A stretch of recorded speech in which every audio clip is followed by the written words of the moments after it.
When you look at the picture, you could understand it better.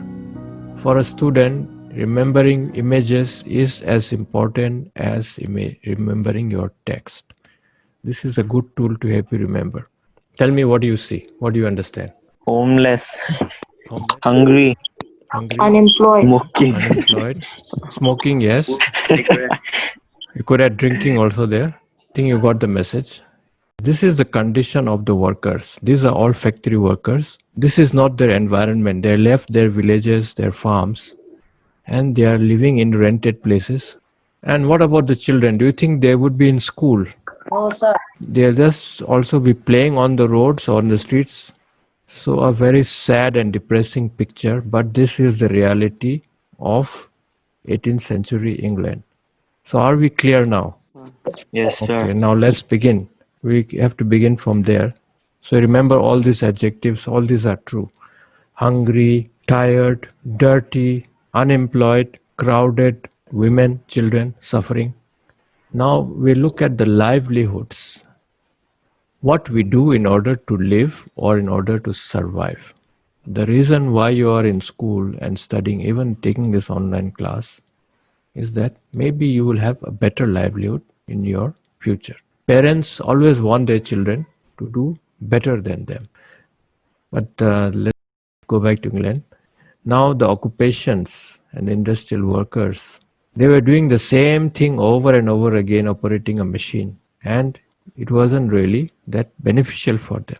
And it have a very negative impact on the social lives also. Social evils came in. Let's look at the system itself. What made it so bad that people were in this condition? They were literally living like this. Just looking at the laws, you can understand what was wrong. In 1833, they passed the Factory Act, which said that children under 9 years, below 9 years, are not allowed to work in the factory. Now, let's see what else it says. Now, those who are allowed to work, children rather, we're talking about children right now. Below 9, not allowed to work, but 9 to 18 or under 18, you can work, but you can work only 9 hours a day. Wow, can you imagine working like that every day, a day? Next, let's go to women and children. Women and children are allowed to work. Children here, by the way, it means 9 up to 18 years, but they are not allowed into the mines. Mines are those deep holes dug underground to take out, in this case, coal or coke on iron ore. This is how bad it was. So they put better hours here means 9 hours. Now, what does it mean? That means before 1833, they were working more than 9 hours. And that's true. They were working 10 to 11 hours. Now, the next, let's look at 1867. This is the Second Reform Act. Earlier, wage earners were not given the right to vote. Finally, they got the right to vote. And they also got better measures. So once again, a very poor picture. Now let's go to another reason why it is a poor picture. Let us go to laissez-faire. It is an economic theory. The origins are in the 18th century, official origins rather. It opposed any government intervention in business affairs. What is the principle behind it? The driving principle is the French word. Laissez-faire is a French word, by the way. It simply means to leave alone. Let us say, as teenagers, you can relate to it. When your parents are too strict or when the teachers in the school are too strict, you kind of rebel, isn't it? You go against it. It's quite natural. We were all teenagers, including me. As human beings, we don't like to be controlled. The first tendency is to rebel or to go against it. In economics, laissez-faire means to let it be or let us do it. Let us do it. So in a way, this is what the French means. Laissez-faire means let us do it. Simply means leave us alone or let us do. Let the government not interfere too much in business. The idea is that the less the government is involved in the economy, the better business will be. And when that happens, society as a whole will also benefit. Now, this is a key part of free market capitalism. So, the three questions: what, how, and for whom to produce, in the case of laissez-faire, is determined by the public or by the consumers, not by the government. The other type of command economy is everything is decided by the government. Now, how did it begin? We have to look at the etymology. Etymology is the use of the word, the origin of the word. In 1681, in France, Controller General of Finances, you could take it as a finance minister. His name was Jean Baptiste Colbert.